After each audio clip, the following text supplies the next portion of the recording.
What's up, everybody? Welcome to the show. It is Thursday, August 21st. We have reached the 2-week warning. 2 weeks until football starts, everyone. Welcome to Fantasy Football Today, presented by BetMGM, the sportsbook born in Vegas. I am in such a good mood. Nothing can ruin this mood. I got good friends here on the podcast. I got an email. We got an email about 10 minutes ago with the subject line that said, "I hate Dan." I can't wait to read that one on there. Jamie's here, Dan's here, and Jacob Gibbs is on the show for the first time in a while. Dan, have you met Jacob? Have you guys worked together in a while? No, I don't know him. I don't know him very well, but I've heard some good things. Well, I've heard some good things and some bad things. You guys would get along pretty well. You should do a show together. Beyond the Box Score, check it out. I got some trivia for you, and I think Jacob's probably going to know it. So the top 3 wide receivers last year in yards per route run, minimum 50 targets. Puka Nacua, A.J. Brown, and Nico Collins. Who finished 4th? What'd you say? 50 targets? Pretty low threshold. Marvin Mims. No. Devon Bailey. Topical. It's Marvin Mims. Marvin Mims, yep. 4th in yards per route run. And he is topical. I don't know if the Bailey trade really changes anything except it gives us an excuse to talk about Marvin Mims. Jamie, we'll get to that in a minute. How you doing, man? Doing great. Sounds Good. like you're doing great. I am. I'm fired up. Yeah, I've got 2 slow drafts going on right now. We were just talking before the show how much I really enjoy slow drafts because you're just constantly in a draft. I think I drafted Keon Coleman yesterday, and then Deion Dawkins comes out and it just raves about Keon Coleman, and I'm fired up about that. So, Yesterday was very, very, very fun if you like drafting for me. We had our IDP draft at 11 a.m. We had our salary cap draft at 1 p.m. I had a super flex draft at 5 p.m. And then I had a Little League baseball draft at 7 p.m. You were definitely most excited for the Little League baseball draft. Two slow drafts going on at the same time. Don't lie. You're the coach commish in the Little League? Is that the scenario? Coach, not a commissioner. Coach. Well, sorry, not commish, coach, but you were also the GM, I meant, coach GM. Yes, you play the same role. Essentially the Jerry Jones of it. Yeah, big trade too. I had to make a big trade. You're allowed to make trades? Yes, you have to. No freaking way. You're trading kids? Yep. So there was one of my Hold on a second. Dan, are you under the impression that Jamie is drafting kids? Yeah, Little League draft. I think it's a draft amongst the Little Leaguers, a fantasy draft, but I could be wrong. No, drafting kids to a team's. You are? Okay. Yeah, he's drafting his Little League team, his kids' team. This is unreal. He's got a huge role here. He's playing GM. Okay. I had to make a trade to get one of the kids that I wanted on the team, and little persuasive, conversation there, and you got him. Yep. Right. Her. So how does it look now? The draft's over. Let's get into the show. Let's get into Draft is great. Team's great. All right, that's a fun day, man. It's a fun time of year. We're tracking that record. All 4 of us are FFT Open commissioners. We're all having a really good time in our FFT Open leagues. So today we're going to talk about some of Dan's favorite players to draft. Jacob's going to give his thoughts as well. We have an email about Jaylen Warren. I want to talk about some backfields, or maybe our thoughts on the backfield has changed, and I think Pittsburgh would be one of them with Caleb Johnson's kind of underwhelming preseason. We have news on the Houston backfield. Seattle, I think we need to talk about. The Giants come to mind as Scadaboo is back. But here's the email from Matt Wheeler. I'm going to throw it to you first, Jacob. It says, are we not so sure that Jaylen Warren might actually be good and just needed an opportunity to be the RB1 on his team going into the season? I'd love to hear some Azer stats on him. I have some stats, but not Azer stats. I personally think he could take this opportunity and run with it, but I'd like to hear your thoughts on Jaylen Warren. And Jacob, recently we've seen Warren and Caleb Johnson having very similar ADPs, maybe in the round 7, 8, 9 range, somewhere around there. It's hard to make Azer stats for him because he hasn't had an opportunity. Normally Azer stats, like when he started this game, and you just pinpoint those games, he's never got to start. But I think he's going to get to start. And yes, he's been phenomenal on a per opportunity basis since entering the NFL. This is out of like 60 qualifiers.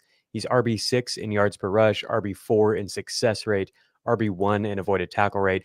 Really good as a receiver too. RB7 in yards per route run, RB3 in first down per route run, behind only Nyheim Hines and Christian McCaffrey. And I want to point to the success rate because that's pretty crazy playing in this offense that was like often quarterbacked by Kenny Pickett or whatever. Najee Harris had like one of the lowest. I think he was like 45th out of 60 in success rate, whereas Jalen Warren was up at the very top. Will that translate, as like a starter and not just like a, third down type of back?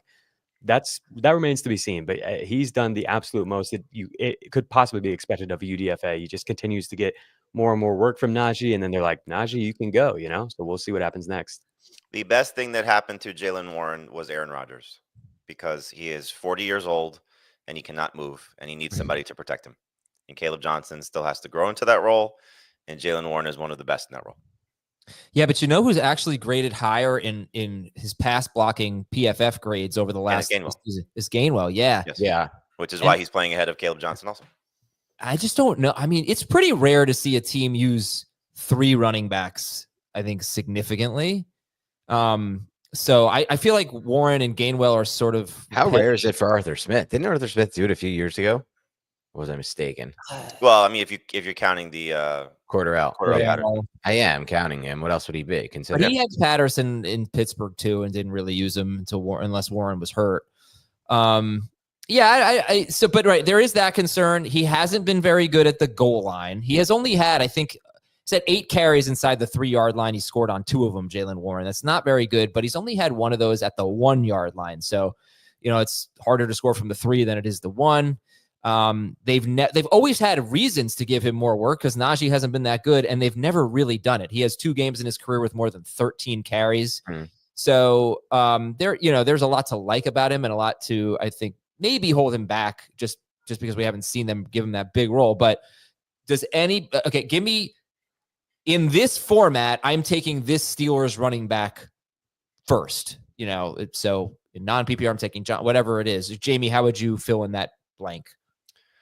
PPR and half PPR, I am definitely taking Jalen Warren first. In non-PPR, where they are going, I would probably take Caleb Johnson first just because of the touchdown potential. Dan? I'm taking Jalen Warren first in all formats. I think Jacob did a great job outlining why he's an excellent player with excellent peripherals from a just pure player standpoint. But I'm avoiding this backfield entirely in all formats. I won't be drafted. Like the conversation I had with Jacob was I mentioned Gainwell because I do think Gainwell was signed to play a role in this offense, no matter what we've seen in the past with Arthur Smith. It may be all 3 will play, or maybe Caleb Johnson just won't play a lot at the beginning of the season. And then secondly, like, what is our ceiling here buying into this offense with this version of Aaron Rodgers in it? And I really am not a huge fan of DK Metcalf either as a player, fantasy or real life. So it's ultimately a bet against the offense and a bet against the volume here for me. But Warren, if I'm forced to take one. Jacob, you're on mute. There you go. It's Warren for sure. I'm the Warren and Gainwell aspect of this has me like pretty much all the way out on Caleb. Okay. By the way, here's a fun stat on Warren, Jalen Warren. So since entering the league, he has 127 catches. That ranks 13th amongst running backs. He has 0 touchdown catches. So Warren, that is by far the most receptions for a running back without a touchdown catch, 127. Who do you think has the second most receptions for a running back without a touchdown catch in the last 3 years? What's the number of catches? 69. 69. It's something weird. It's just like a weird anomaly stat. I can just tell by Adam has no poker face. You look over there when we're recording, you could read him so easily. It's kind of Gainwell. Yeah, there we go. It was a cheeky little answer. Yeah. All right. Listen, if you haven't signed up for BetMGM yet, use the bonus code FANTASY. All right. This is a great offer. You're going to get up to a $1,500 first bet offer on your first wager with BetMGM. You just download the BetMGM app and sign up and use the bonus code FANTASY. Deposit at least $10 and place your first wager on any game, and you'll receive up to $1,500 in bonus bets if your bet loses. Just make sure you use the bonus code FANTASY when you sign up. So let's continue this discussion, Jamie, about backfields where we may have changed the ADP, I guess, for multiple backs. And I think we've talked enough about the rookies, right? So I'm going to skip New England. I think we can probably skip Denver.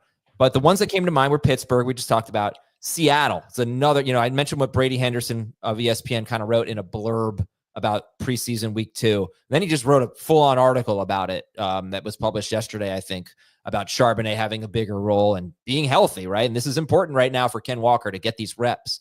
I think Houston, we get a report from the Houston Chronicle that Joe Mixon could start the season on PUP, and Nick Chubb looks like the leader to be the lead back there.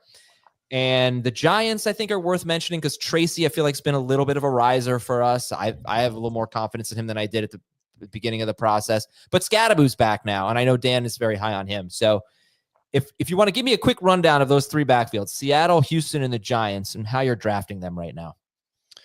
I think for Seattle, you're going to get a discount on Ken Walker that will hopefully help because he may have been getting drafted a little bit too soon if this was going to play itself out. So take out the injury situation and him missing time. If he was going to be 100% healthy, we may still have seen a little bit more of Charbonnet than people, especially fantasy managers, were expecting. So when he was going early round 3, middle round 3, that may have been a little bit too soon. So you're getting him now probably in the middle of round 4, in some cases, early round 4. That might just be a little bit better value. Hopefully he's going to stay healthy. Look, he struggled to stay healthy last year. And as you alluded to, the report from ESPN, it's really the only place that we're seeing this, though. It's not like Mike McDonald is saying it, and I didn't read the story, so maybe he did say that, or maybe one of the members of the staff said it. But it's hard not to expect that. They talked about the value of like being healthy and getting the reps. But yeah, it's hard. It's hard not to speculate in that regard because of what Charbonnet has done when given opportunities, what he looks like, what he's capable of.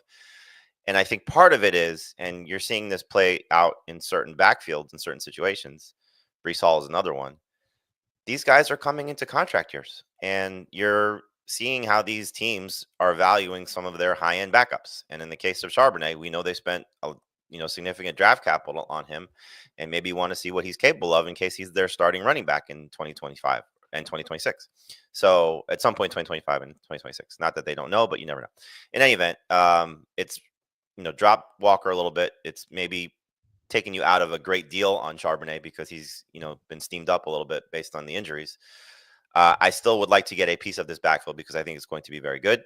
And we know what Charbonnet's upside is when there's an injury. In the case of the Giants, I'm still Team Tracy. I don't think Scadaboo coming back at this point as a rookie is going to change much until we get into the season. It's not a bad idea to take one of the two at the right price. I don't think you want to be reaching for Tyrone Tracy. So that round 7, round 8 range, if he's still living there, is fine for me. Scadaboo has fallen to a point now where it's just easy to take him as a 4th, 5th running back, depending on what your team looks like, and just to see what develops as the season goes on. And the other backfield you mentioned was Houston. Yeah, I mean, this just, I don't know how you can trust Joe Mixon. If he falls in drafts and you like the value, for me, that's after round 8 at this point. Especially if you can stash him on your PUP list, see what happens if or IR spot if he's on the PUP list. I don't really want much of Nick Chubb just because I think he averaged 5 yards per carry in the second preseason game and maybe can give you a couple of good games. But I think it's going to be messy. That offensive line I still don't trust. I think they're going to throw the ball a lot. And I think we'll see some other running backs mixed in there, whether it's Dameon Pierce or Woody Marks or maybe even Dario Gumbawale. Like, it could be messy. Okay. Dameon Pierce revival? Yeah, it's over, Jacob. It's over. And Gumbawale is going to play on 3rd down too. So we're not talking about anyone just getting all the work. All right. Did anyone hear anything in what Jamie said that you have a strong reaction to, or are we just should we just leave it at that? Well, I have one thing I'll throw in there. Jacob might have something on Woody Marks. I think I saw him post something, but on the Giants situation, as much like you mentioned, like, oh, Dan loves Scadaboo. I love him as a prospect. As far as a fantasy asset for the 2025 season, it's very difficult for me to love Scadaboo because I think he's just so far behind the 8 ball. Like Jamie mentioned, like maybe it'll be at some point in the season. But once you get into the season, the practice schedule is really, it's very regimented and it's basically just prep for the next game. So there's not really all these reps to get ready or whatever it may be. So if the Giants play him this year, it's basically a gamble as far as the pass protection goes. He had very few reps with the first team offense before his hamstring injury in training camp. Now he's back at practice, but that doesn't mean he's back at practice working with the first team. They play Singletary in the red zone. That's the role I was hoping Scadaboo would grab. And it's an offense that's ultimately going to be, at best 20th, if we're lucky there. So it's not really a gamble. It seems like a good gamble based on the talent, but I'm not so sure it is a good gamble for the situation 2025 redraft. That's the only one I had a stronger opinion on. Warren or Tracy, guys? Warren. Yeah. I go back and forth with this. Right now, it's Tracy just because of I think it's going to be a little bit more messy in Pittsburgh's backfield. I do like Warren better by himself, but I think Tracy may have an opportunity for more touches. But they are back-to-back, literally in running back rankings and top 200. For me, it's the opposite. I like Tracy better by himself, but I trust Arthur Smith's run game a lot more than Dable and Kafka. Charbonnet or Jordan Mason?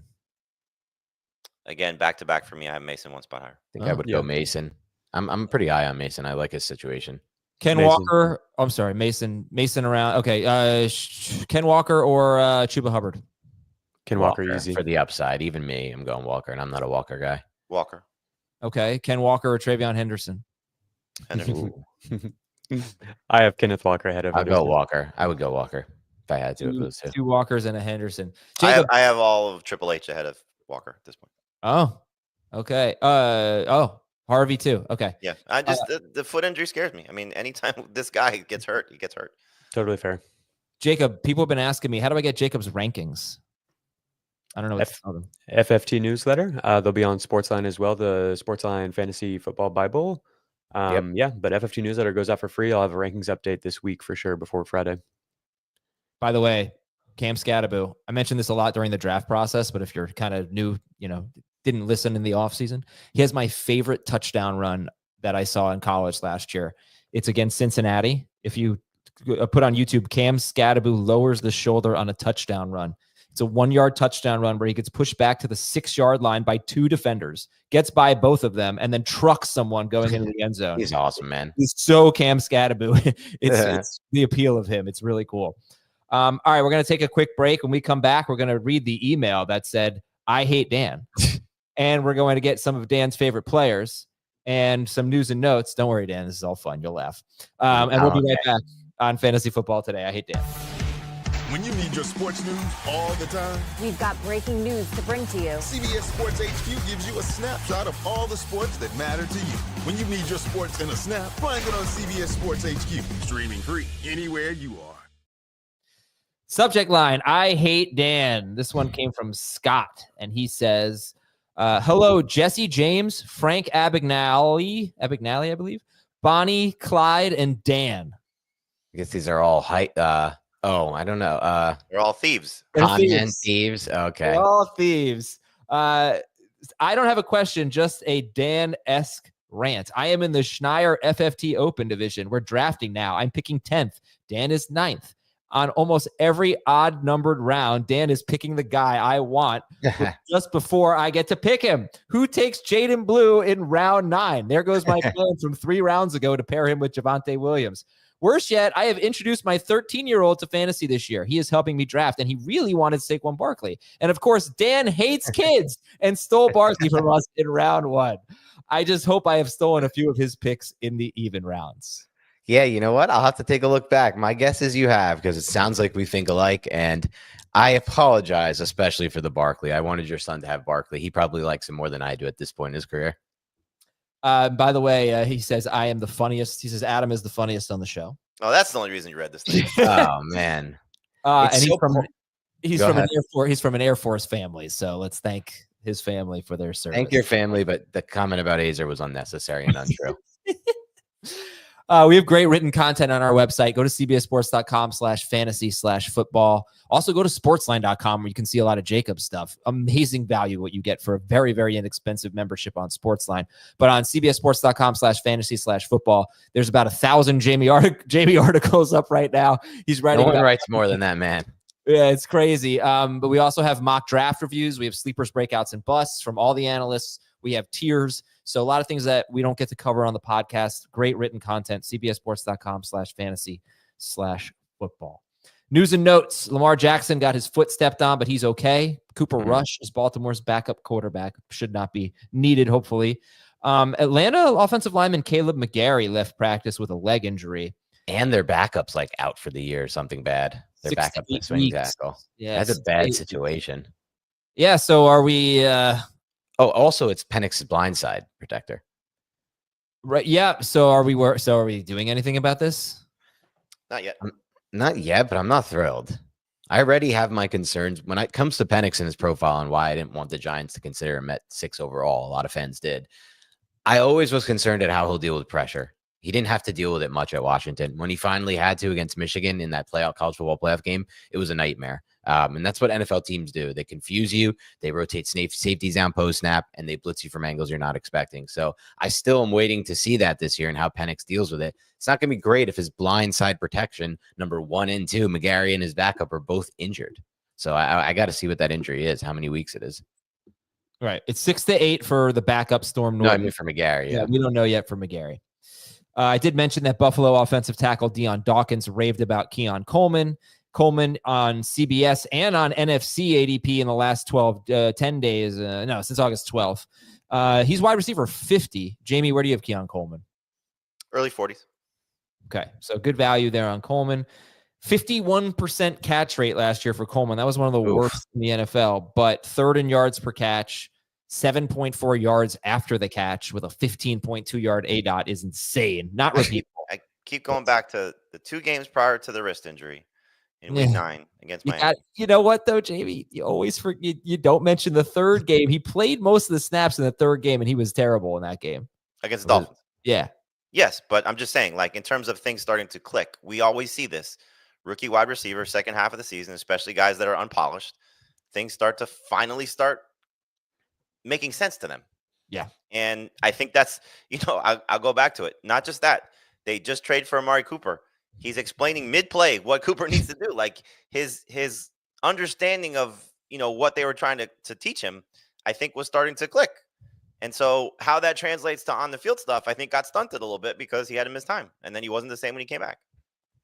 Jacob, he must be interesting, Keon Coleman, from your standpoint, all the things you study, because you got this great yards per catch. You got this great yak. You got a high ADOT. 15 yards is, I think, too high for anyone to be super consistent, except usually Mike Evans, Tyreek Hill, guys like that. But not to say it won't come down. It often does for second-year players. But also you had a guy who ran, I think, the slowest 40 time in his group 2 years ago, but the fastest, that drill, that Puka Nacua, the gauntlet drill. Which, is encouraging. So where are you on Keon Coleman? How do you feel about him? Until we see Keon Coleman get slot work, I'm just out. He could maybe have big plays like he did last year that kind of inflate some of these per route numbers. Sure, like he's good at the catch point and good after the catch, but I really think that his route running is just too limited. He's going to get bullied out there when he's trying to beat press coverage. He just doesn't have the refinement to his game. Maybe the Khalil Shakir injury lingers and that opens up more slot routes for him. But I would think Kincaid is the more logical replacement in the slot there anyway. So that's kind of where I'm at. Is like I think they put him in a position to fail by drafting him to be this outside receiver, and that's never something he showed that he could succeed doing. It's an interesting point too, because it's like the Chiefs, one team takes a receiver that's playing almost primarily on the outside, projects him to the NFL and says he's not really going to win there long term on a consistent basis. Rashee Rice, let's figure out something for a skill set and make him a power slot. The Bills take a player who was even worse at college, at least from all the data against press man coverage on the outside, and just stick him on the outside. And the Joe Brady offense gets credit. I get it. They win football games, but for fantasy football, I've said for a long time, it's bad for the passing game value there in Buffalo for sure. I don't think that offensive system helps the pass game at all, numbers wise, for fantasy. All right. I mean, sorry I asked, by the way, but I still think if he's at wide receiver 50 in ADP, it's fine. Like he'll make some big plays and he's gonna have to score. Yeah, it's like what Jamie. It's like, can he be the Marvin Harrison Jr. arbitrage play? Like last year, Harrison had 8 touchdowns. That's kind of what you're hoping for, I think, with Coleman. All right. The Saints acquired Devon Vele from Denver for a 2026 4th round pick and a 2027 7th round pick. Vele, crazy trade. Yeah, going into his second year. He's 27 years old, though. He was an old rookie. He had a 75% catch rate, which was really good. All right, Jamie, I'm going to let you react to this. What's the biggest impact here from Vele going from the Broncos to the Saints? I think just freeing up opportunities for everybody else in Denver more so than what it does for anybody in New Orleans at this point, especially until we see how this quarterback situation is going to shake out. But in terms of the Broncos, like it was always Cortland Sutton's the one, and then who's going to, emerge as the two. For me, it was Marvin Mims, but they said Pete Prisco was there this offseason. He knows Franklin, right? Fairly well, and they were raving about Troy Franklin. They really were, and you got a chance to see a little bit. I think they like Pat Bryant. You can't hear Sean Payton talk without talking about how much he likes big receivers. And so Pat Bryant's going to get a bigger opportunity now. So it just sort of alleviates a little bit of a headache for a guy that made plays for them last year. Vele had some good moments. It also opens the door for Evan Ingram to get more slot opportunities too. So he benefits as well. It's just a matter of what the investment is. And we've done several drafts lately. We don't have RJ White on with us really at all. But yeah, I asked him about this because I've noticed he's been taking Marvin Mims kind of ahead of not ADP, but ahead of ADP, but like he's been taking him, right around the start of the double-digit rounds. And then the last draft we did, he took Mims and Troy Franklin. I said, we're getting to the point. You hear me joke all the time. I know everything you guys are going to do in drafts because we do them together so much. Yeah. And I, when he took Mims and then Troy Franklin, I was like, oh, RJ is really trying to, see what he can find. And he said, he's like, basically a friendship strategy. If one of these guys hits, and with what Bo Nick showed last year, especially what Mims showed last year at the end of the season, like you could find gold with a late round, just flyer. And if he sucks, you cut him, so it's not a bad way to go about it, especially if you have enough bench spots to take a shot on maybe two of those guys, because I think Nick's definitely improved as the season went on, and Sean Payton finally using Mims to unlock that potential was great to see. So I don't know if it would be Mims and Franklin for me. I might be Mims and Pat Bryant, but there's opportunities there for somebody to step up opposite Courtland Sutton. Okay. By the way, the Saints have a very short receiving core. They don't have a lot of height. So this was one of the reasons they traded for Vele. He is 6'4" and gives them some more height in the receiving core. San Francisco, their receiving core is just a little beat up right now for sure. San Francisco wide receiver DeMarcus Robinson, though he's not injured, but he is going to miss the first 3 games of the season. He's suspended for a DUI. They acquired Sky Moore from Kansas City, and they're going to swap late round picks. You guys can interrupt me if you have any thoughts on Sky Moore going to San Francisco. But meanwhile, Dominic Pooney, their offensive guard, he had a knee injury in the preseason. They're calling him questionable for week 1, which I take as a good thing because it doesn't seem like it's not like, oh, he's going to start the season on IR or anything like that. But yeah, if anyone was great last year too for them, really good draft pick. Okay. If anyone has thoughts on Sky Moore, feel free. Otherwise, I'll just leave it. Not really, no. Okay. Miami plans on Mike McDaniel said they plan on having Devon Achane for week 1. Obviously, we know what Marty said the other day.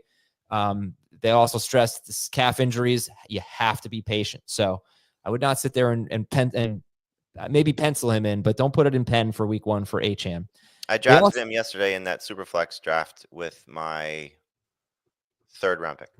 I've got something on HN. I just want to point out that Ollie Gordon looks phenomenal this preseason. Like maybe more than any player, he's impressed me. And I was not like a big Ollie Gordon proponent, but like, man, he looks good. And so if you're worried about this injury, if you're worried this might be a CMC type thing, that's probably who you need to be looking at. Does my yeah, go ahead, Jamie. No, I moved Gordon ahead of Jalen Wright. Like I think if you're looking for the second running back there, I don't know if you want to say handcuff, but second running back there, I think Gordon's going to play in tandem with HN. They did that quite frequently, clearly with Raheem Mostert the last 2 seasons, and Gordon is much more of a physical component than what Jalen Wright is, and even Devon Achane is. So yeah, I think Gordon's a great late round pick at this point with Achane's injury. Jacob, having watched him now extensively in the preseason, does my DeMarco Murray comp make any sense for him with Gordon? I saw one play where I was like, that is DeMarco Murray from the. I already gave Dan credit for this on Twitter. Now he just wants me to do it on a live podcast. Round the bases, baby. All right. By the way, they are going to play their starters in their next preseason game, which I don't think is tonight, but it's this weekend. Okay. And so we'll see who comes out first at running back. Doesn't mean that's the guy you should take first, unless it's Gordon. That's pretty damn telling. Dave is at Dolphins Jags joint workouts, as is Pete Prisco, so we should get some info from both those guys. That was something Dave on our podcast on Beyond the Box Score said that like there's no clear RB2 there in Miami from what he's seen. And that really stood out to me because then Jalen Wright since then has been struggling. Yep. Rams offensive coordinator Mike LaFleur talked about giving rookie running back Jarquez Hunter more touches. I do feel like they say this every year with the Rams, and it just never happens. That could just be more of who's the backup to Kyren. And how surprised were you? You mentioned this on the air yesterday, and maybe get Dan and Jacob's take on this. When Jake Seeley took Kyren Williams 12th or 13th overall. Wow.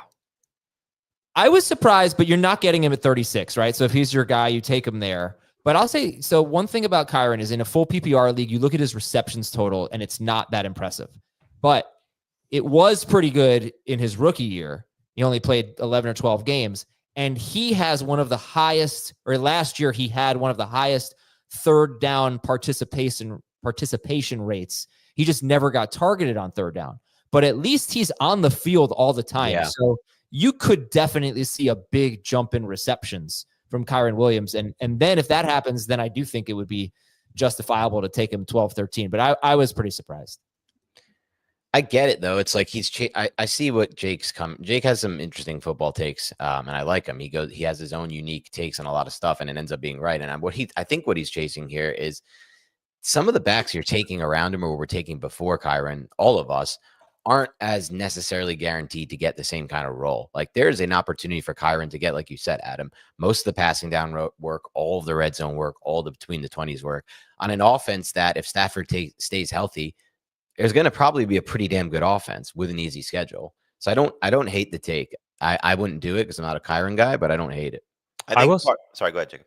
I just wanted to point out this is we're getting off the Kyren thing a little bit on the Jarquez Hunter. No, maybe you didn't catch this. It was at the beginning of the offseason. Sean McVay was like, I really like what I saw from Liam Cohen, who was formerly with the Rams, and what they did with Bucky Irving and changing the pace, changing the tempo of the types of runners that they were using, getting him involved in some of the pre-snap motion runs and stuff like that. And then they get Jarquez Hunter, who he was like his day one guy, like his number one guy in the day and everything. So like, I think there could be some signal here. I know that we've been fooled by this in the past with him. Okay. I do think in terms of Kyren, and you alluded to this, Dan, like this offense could be awful if it's Garoppolo. And to reach for Kyren, to your point, Adam, like if you want him in that spot, you're not getting him at 36. But now you're just advancing that risk by taking him ahead of a lot of quality players. True. And so it just felt like, forget about what you think. Like Heath has him ranked in that range too. I think Heath has him he's as a Heath high round 2 pick. So it's fine if you believe in Kyren. And the Kyren hate has gone too far, but it's fine if you believe in Kyren. It just feels like if Stafford was 100% healthy, if Jackson, their offensive lineman dealing with blood clots was 100% healthy, like there's a lot of things going on with the Rams. Like could be bad. Yeah, like they could go from Super Bowl contender to a 5-win team. I almost think it's possible, but if everyone stays healthy, I think they should be one of the best offenses in the NFL. I think Devontae's a huge upgrade. You have a 37-year-old quarterback that can't stand up for a week at a time. So Garoppolo's had a pretty good career. He's actually 43-21. I mean, forget the win-loss record. He was on the Shanahan 49ers, but he's not a good quarterback outside that system. But McVay's system is pretty similar. Pretty good system, right? He's in a pretty similar system, but I've seen some stuff in camp where he's just throwing some hospital balls over the middle. Just stuff's not going to work in the regular season. I think that we all follow doctors on Twitter, and we had Marty on the other day, and we get as much as we can from these people who are not treating these guys. They're just making guesses.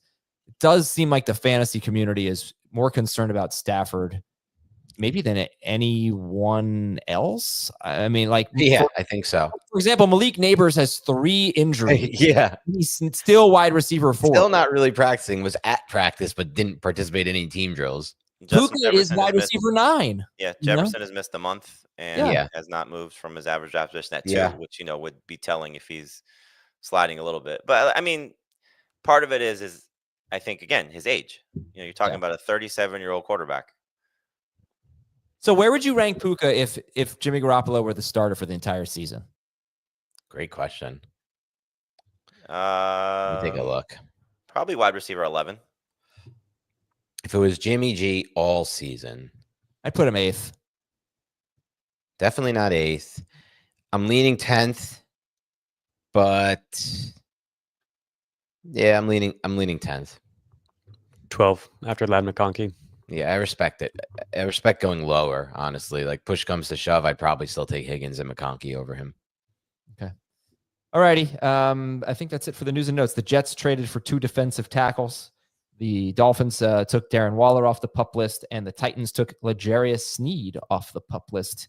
At his best, L'Jarius Sneed was an elite cornerback, an eraser of number 1 wide receivers, but he's really gone through a lot of injuries. All right, so we're going to talk about Dan's Godwin news.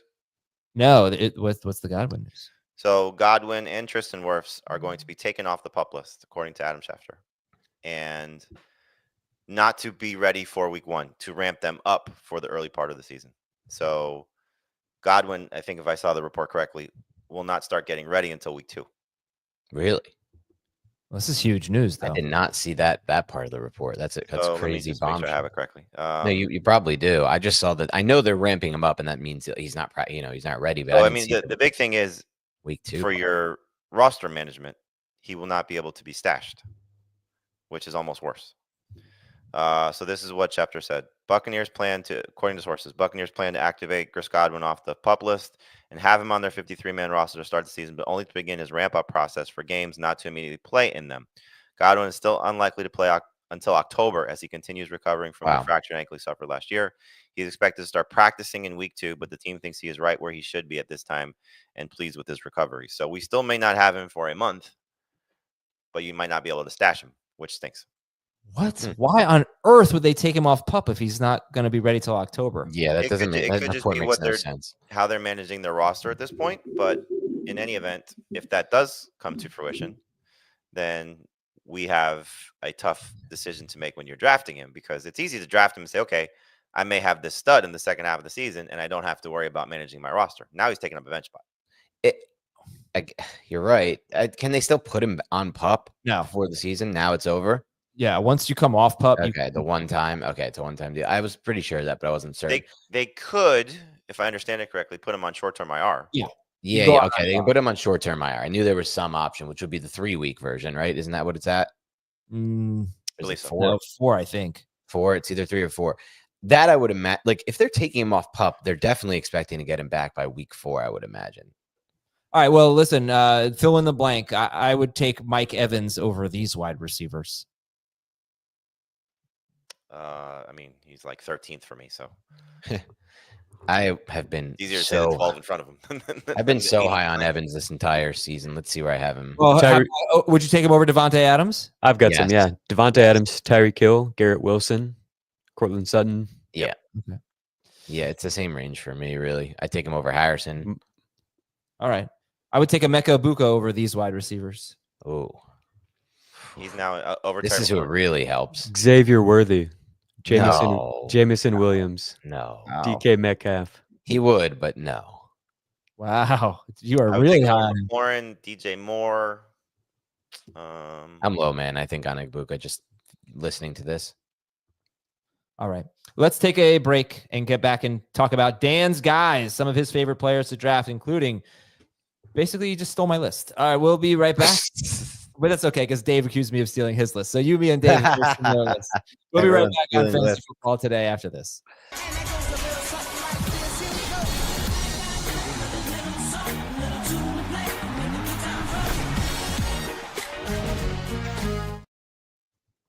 Frank Abagnale in the house. To say that it's Abagnale, right? I think it's Abagnale. We're talking about Catch Me If You Can, right? Yeah. Oh, what a movie. Unbelievable movie. I don't see a lot of movies, but I've seen that one like 10 times. Great movie. You can pick it up at any point and just rock it for the rest of the way. We have falls into a cream, right? Makes cream. We had Chad Smith on yesterday. We did that interview, and you haven't told us. Someone in the comments said, "Has Dan heard of this band?" The Red Hot Chili Peppers. I love the Chili Peppers. They're one of my favorite bands. And I did sing to him. They yes. He did. Yeah, he did the How Long. It was pretty good. Like, it was a really fun interview. I encourage everyone to watch it. It was a blast. It was pretty good. The interview was great. The singing I meant was only pretty good. Yeah, thank you. Christian McCaffrey, Nico Collins, and Malik Neighbors were the first 3 guys on your list of Dan's guys. How do you rank them? McCaffrey, Collins, Neighbors. Yeah, so with doing a list, I wanted to at least get some guys up top that I'm targeting for. And the reason is I play in a lot of auctions, so you can get players. It's the fun part about an auction is if you love a player like this at the top of a board, you can actually try and get them.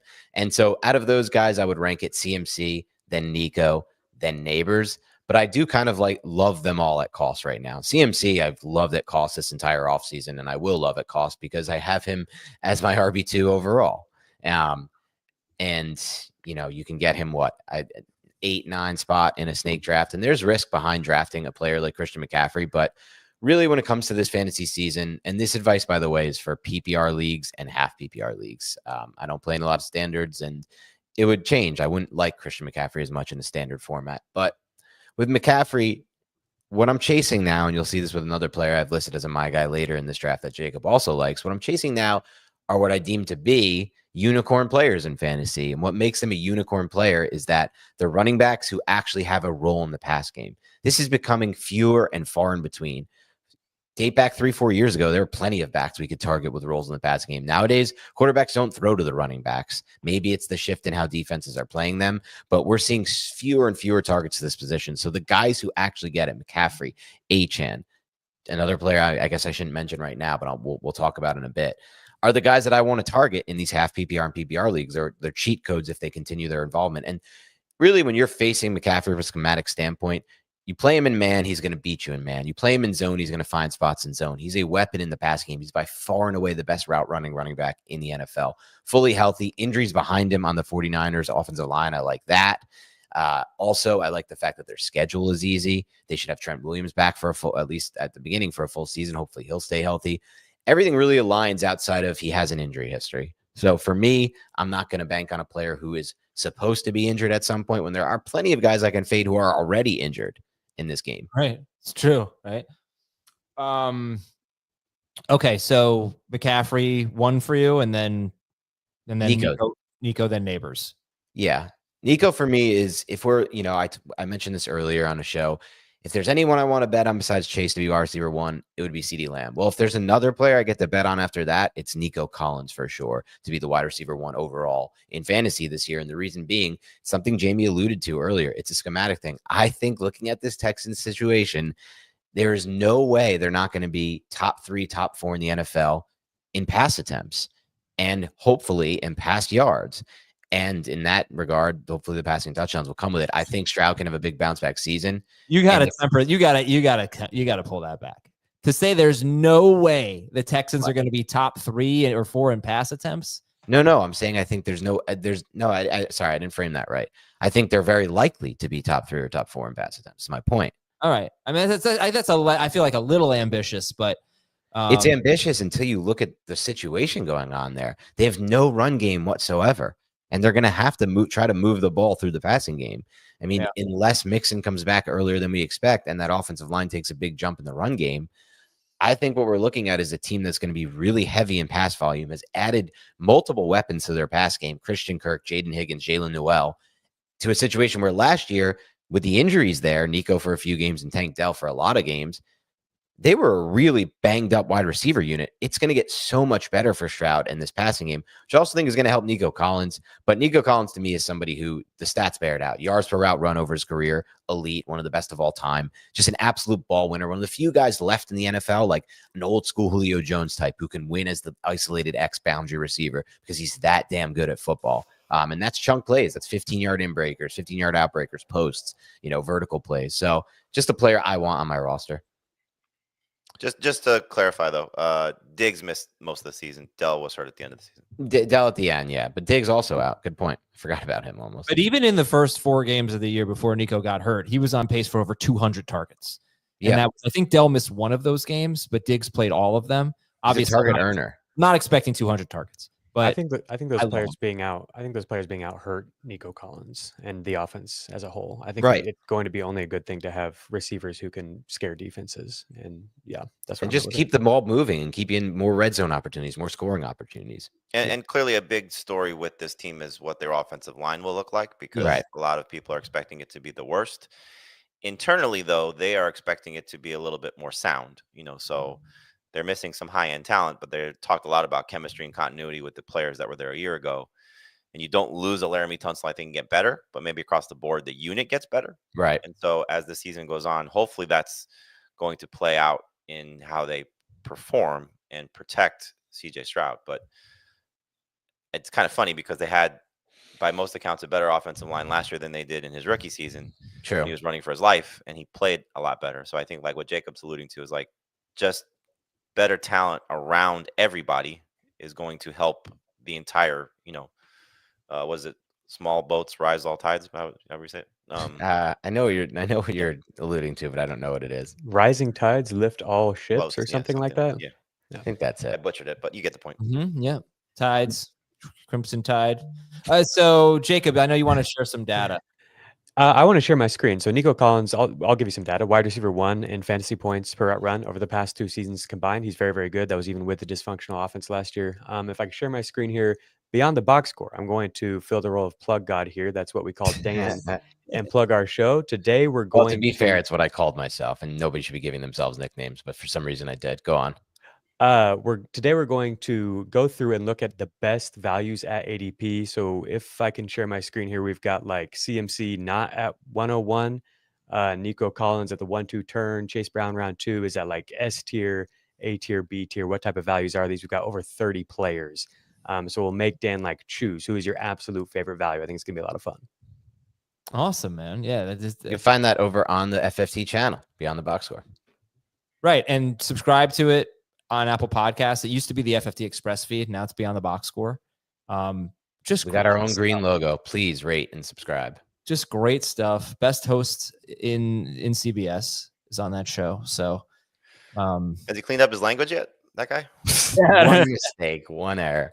If I look back through your guys for the FFT main feed, I found a lot. There's been a lot of slip ups. Oh, okay? Dan. There used to be a point where Adam had to edit stuff, so we would purposely I love that. say shit. I oh, love dude, that. come on. Yes. So annoying. You know, that's so annoying. Oh, that's so stupid. I can't believe you just Oh, did I that. love that. I may have to add some random in for Adam. All right, we No, I love the can't league do that. neighbors. Let's go to the next Already guy. on watch. No. Now, you know what? I really didn't think you could ruin my good mood, and you did. Congratulations. You have next up on your list, you have Chase Brown, and he's currently RB12 on CBS, 23rd overall, RB8 in NFC in the last 10 days. So it really, there's this group of 5 running backs, and it's Chase Brown, Kyron Williams, Jonathan Taylor, Bucky Irving, and Josh Jacobs. Right. On CBS, he's at the back of this group. On NFC's at the front of this group. Again, those running backs are Chase Brown, Kyron Williams, Josh Jacobs, Jonathan Taylor, and Bucky Irving. Where do you have him in this group of 5, Dan?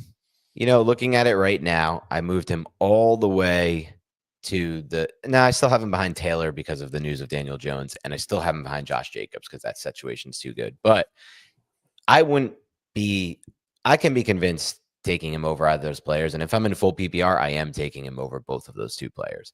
And again, for Brown, it comes down to a couple things. One, and this is a player, by the way, I did a full 180 on. Beginning of this draft season, I was like way long ago in Maye area. I was out on him based on some of his draft capital and what I expected the Bengals to do at the position. The Bengals haven't done much at the position, right? They drafted a player Jacob and I like, Taj Brooks, good film guy. He's a late round draft pick, and I don't think he's going to take a big chunk of this role. So ultimately, it could be very much like what we saw with Chase Brown last year, which was the single best usage for any running back in the NFL, essentially, besides what, Bijan? If that's the case, I'm not sure anyone had better usage than Chase Brown at the end of the season. And it's another one of these unicorn backs who actually has a role in the passing game and gets targets and could give us a ton of points via receptions. He's also in the red zone all the time for them. Even watching the preseason game against Washington, it was just like watching a game from last year. Chase Brown getting almost every snap with Burrow until they wanted to work Taj Brooks in for a little bit. So this is one of the rare backs I think that you can get in this range in any fantasy draft. If we look back 24, 23, 22, 21, all the years that have a potential workhorse role in an elite offense with a big role in the pass game. And Jacob, you talked about on Twitter Chase Brown's role in preseason. It's pretty encouraging stuff. Where do you have him in that group of 5? Same exact as Dan there. I've also come way up on him. I was a little bit nervous that he might lose some, passing down reps. But I think he's going to be in for the important reps. He has 13 touches on 24 plays with Joe Burrow this preseason. So really look like a bell cow that they're going to run their offense through and take another step forward this year. Okay, let's go to some mid-round picks here and some players you like. George Pickens, Calvin Ridley, and RJ Harvey. So all of these guys are actually going in somewhat similar range. Because RJ Harvey on CBS and NFC since August 12th, it's going about 60th overall. He has not really risen in ADP that much, unlike Travion Henderson and Amari and Hampton. Pickens and Ridley they're a little later than that. They're really into round 6, not really seeing them in round 5. But they're about wide receiver 26, 28. And Pickens is 2 spots ahead of Ridley, both on CBS and NFC average draft position. So if you were up at the 5-6 turn, how would you rank RJ Harvey, George Pickens, and Calvin Ridley? Pickens is first for me, surprisingly. It's a player that Jacob and I have talked about extensively on the shows. You can listen to some of our breakdowns on Beyond the Box Score. But my main take with Pickens is it's the best fit he's had at quarterback by far in his career. And Dak's ability to anticipate, get the ball out with anticipation, and throw those outside opportunities for Pickens that are perfect for his skill set mesh. And it's kind of reminds me of when he had Michael Gallup there in Gallup's early years, but he's a much better player than Gallup. He also wins on in-breakers and a variety of routes for Dak. So I just ultimately think he's going to eat, and that offense is going to throw a lot. Okay, and then so Pickens 1, and then who? Yeah, so Pickens 1, RJ Harvey 2. It's another player Jacob and I have really waxed poetic about. If you look into the data for RJ Harvey, one of the best backs in college football last year from a yards created standpoint, yards, that's forced missed tackles, yards after contact.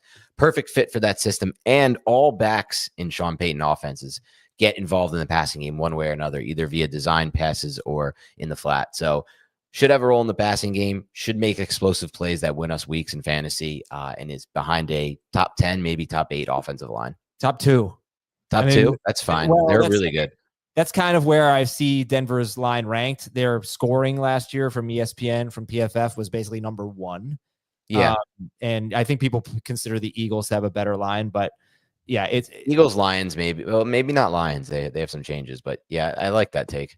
What a great touchdown run Harvey had last week. He got super skinny in between 2 linemen. It was really nice. I would personally take him ahead of those 2 wide receivers. I think he's a steal. Jamie, I know you would agree if Harvey's really going 60th overall. That is not just a steal, but it's something to base your draft plans on. If you really felt like you could get him late in round 5. Yes, I would actually take him in round 4, and Right. I would take him ahead of those receivers because I think that group of receivers that we see, you obviously are going to have people with their personal preferences, but there's just so much pros and cons versus like 10 guys. And if this guy hits at that position, he could be special. And so to your point, Adam, we did our IDP draft yesterday. I'm typically going to wait on quarterbacks. We got to round 4, although it was still all offensive players at this point. So really just a regular, draft, take out the IDPs. And I didn't have a running back at that point. I went 3 straight receivers. I'm sorry, I went 2 receivers and a tight end. And we got to round 4, and there was still Lamar Jackson. So I took Lamar Jackson. And I was like, oh, I really wanted RJ Harvey. He was like my last running back, and I have him again in this range that I really wanted. And somehow he made it back to me around 5. And, like you said, if you want to play in your draft strategy around that, it might work out. I was surprised in a draft full of analysts picking in the middle of the round that it still made it back to me. So worked out well, but was frustrating to watch, and then see how the quarterbacks really went in that draft was even more painful. But in any event, worked out to my liking. So I think if Dan is giving you a list of players that he likes, we've all talked about the players that we like. If you want to make sure you get one of your guys, don't be afraid to pull the trigger a little bit sooner. Jacob, let me ask you how you rank RJ Harvey, George Pickens, Calvin Ridley. Pickens, Harvey, and then Ridley. Love all these guys.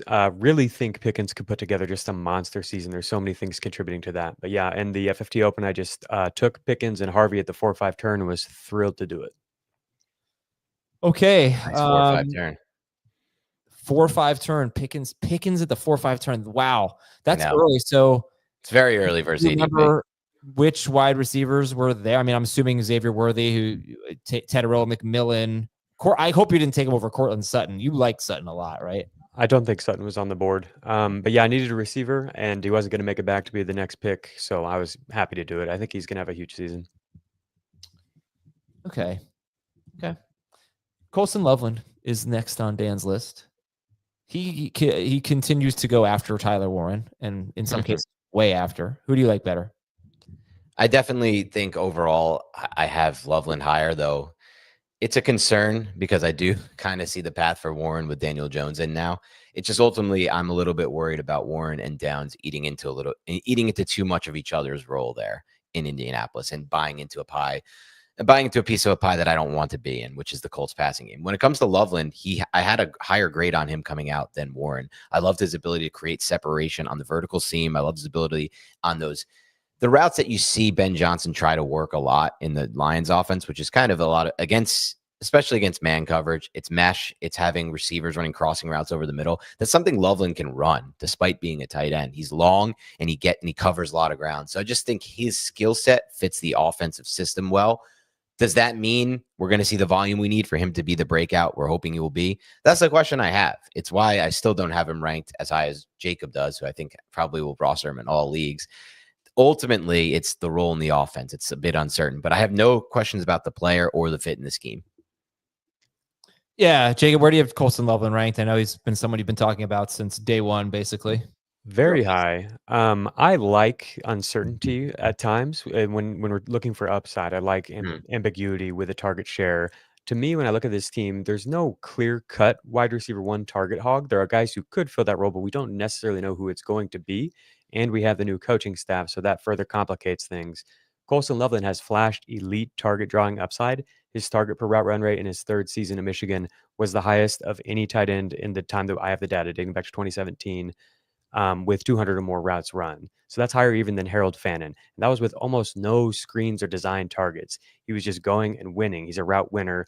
And that's what I'm the most excited about is like, he doesn't have to have that type of target upside to be efficient. He's talented enough and the offenses could be good enough that he could have efficiency without the targets. But what if he does creep up into that range? That's when you're getting into like, the Sam Laporta tight end one rookie season that we saw under the exact same offensive coordinator type of scenario. All right, and then we got a couple of quarterbacks on Dan's list, and they are CJ Stroud and Drake Maye. They have basically the same ADP. It really surprised me. I just thought the Maye goes higher. Yeah, I just thought the drafters would be so much higher on Drake Maye. They are. I No, think they're that not. They're not. I mean, maybe the analysts are, but the public. Maybe just the leagues we're in. You're right. No, I'm talking about average draft position. No, I'm saying in the leagues we're in, Maye seems to go a lot higher. Yes, CJ Stroud does not get drafted in the leagues we're in. Right. Jamie and Dave have Drake Maye in their top 12. Right. So I'm surprised at the similar, like you see the CBS ADP, CJ Stroud is 129th, Drake Maye is 132nd. NFC is very similar as well. I think Fantasy Pros was the same. I'll triple check there. I'll let you know if I'm wrong. But, how do you see these two guys? I'm surprised that they are close in ADP, honestly. Yeah, so they're close in ADP. I think I probably feel more comfortable going one round earlier to get Drake Maye in all my drafts, and that depends on where I'm at in the draft. If I feel I need some extra depth at receiver or running back, I'll pass on Maye and get a player like Stroud or a few other quarterbacks I like in that range. But if I'm going up top for Maye, the reason is, A, I believe in the talent. I've always believed in Drake Maye since I first saw him at UNC. I thought he was an absolute baller of a player. B, with Josh McDaniels there, we're going to see an uptick in his success as a runner. That doesn't mean we're going to see an uptick in his rush attempts, because I do think his scrambles will go down while his design runs will go up, and it'll probably even out. But I think we're going to see 6 to 8 touchdowns in the red zone from Drake Maye on zone read. This type of offense, they're not going. If they have a player in a Josh Allen type mold that's 6'3", 6'4", 240 with his kind of size and speed, they're going to use him as a weapon in the red zone. They're not going to shy away from that, as I felt the Patriots did last year with Van Pelt. So I'm projecting a massive uptick in rushing touchdowns in the red zone for Drake Maye, and I think those alone will boost his points. But in addition to that, he has a better system, more talent around him. Travion Henderson can take a play for 60, 70 yards on any one play. Diggs should be an upgrade as well there. So ultimately, there's an upgrade of talent around him, but mostly I'm buying him because I think we're going to get a lot of rushing touchdowns and more of a Josh Allen type feel to him.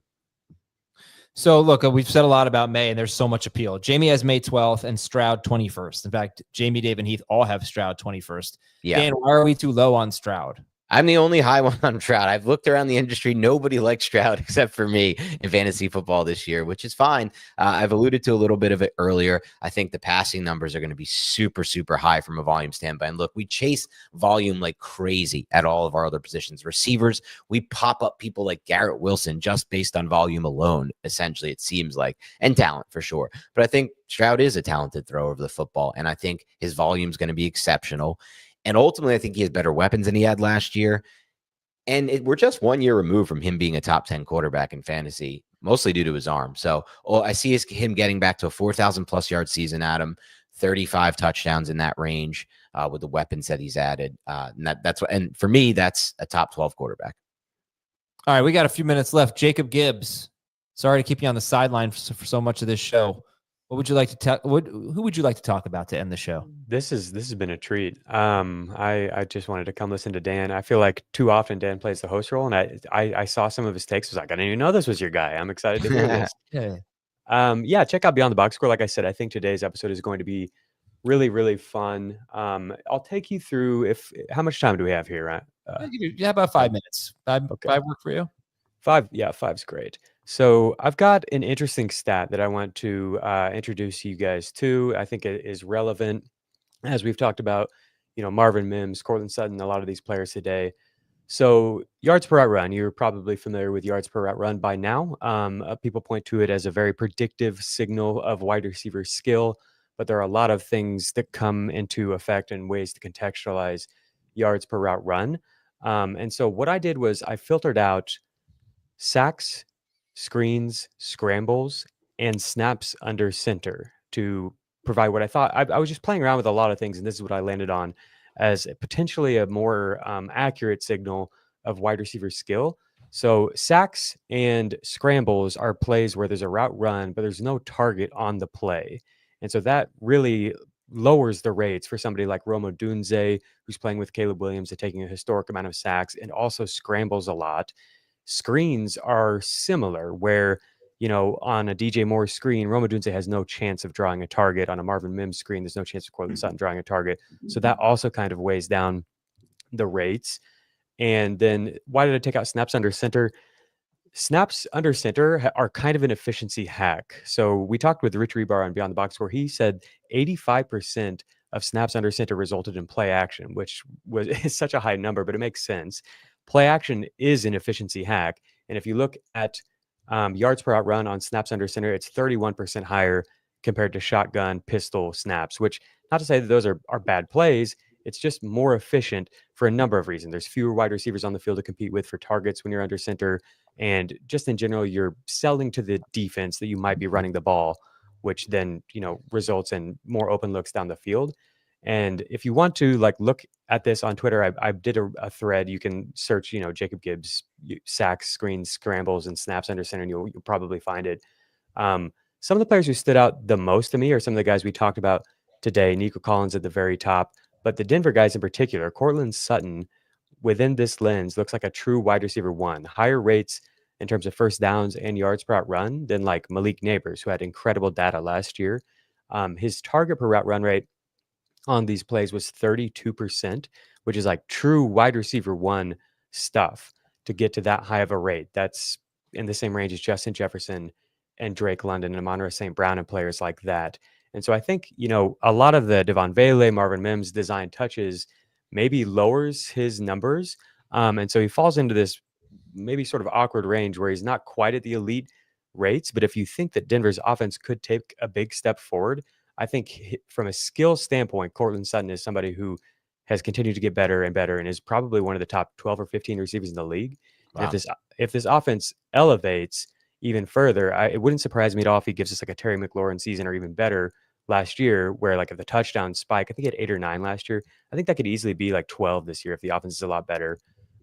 Last note on this was that Marvin Mims, I suspected, would have significantly worse data within this lens because so much of what he got was the screen game. He still averaged over 2 yards per out run within this sample, even with the screens removed. And that's because he was very effective on the deep ball, which is what we saw from him at Oklahoma as well. But a big grain of salt here is that his first down per route run rate was extremely low within this. And I think the point being is that Marvin Mims is not a successful short intermediate route winner right now. It's pretty much all deep balls or screens. So I trust, with the play caller here with Sean Payton, that he could continue to be a fantasy relevant guy. But if you're expecting him to take a big step forward as a wide receiver and win all over the place, we just have not seen that from him yet. Well, another thing, a follow-up to this would be, don't I want to have offenses that run a lot of plays under center or throw under center? Because I'm looking at right now, the Lions threw 225 passes that were not out of the shotgun formation. Next was the Rams at 168. So the Lions blew that away. The Bears, who now have the Lions' former offensive coordinator, the Bears threw 76 passes that were not in shotgun. The Lions 225. So if you're telling me these are super efficient plays throwing from under center, I want to see teams that are throwing a lot from under center. The Bears were not. They were 18th. The Lions, the Rams, the Vikings, the Saints, the Texans were the top 5. Niners were 6. But I'm just amazed at how the Lions absolutely blowing away the competition with 57 more under center pass attempts than any other team. Yeah, this is one of the reasons that I'm wary of drafting Jameson Williams at his price this year, is because within this data, he looks much, much worse if you remove these plays. Amon-Ra St. Brown actually stands strong. He's clearly just a stud. Jameson Williams, when it comes to just winning as a route winner, hasn't done it yet. And they've talked a lot about how they're going to ask the receivers to do more of that this year. He could get better. He's an immensely talented player. But within this lens, he looks clearly like the biggest beneficiary of the Ben Johnson effect, if you will. So yeah, I definitely if you're curious about this, we talk about it on Beyond the Box Score a lot. We did an entire episode dedicated to it called Fantasy Football Cheat Codes, where we look at play action, pre-snap motion, under center looks, all of that good stuff. And then we also did a play callers episode with Rich Rebar, where we talked about who specifically is doing this kind of stuff to boost efficiency. All right. Thank you guys. Everybody watch Beyond the Box Score. It's great stuff. I'm still in a good mood. You know what, Jamie? It was a little speed bump, but I'm good. So have a wonderful day, because I know I will.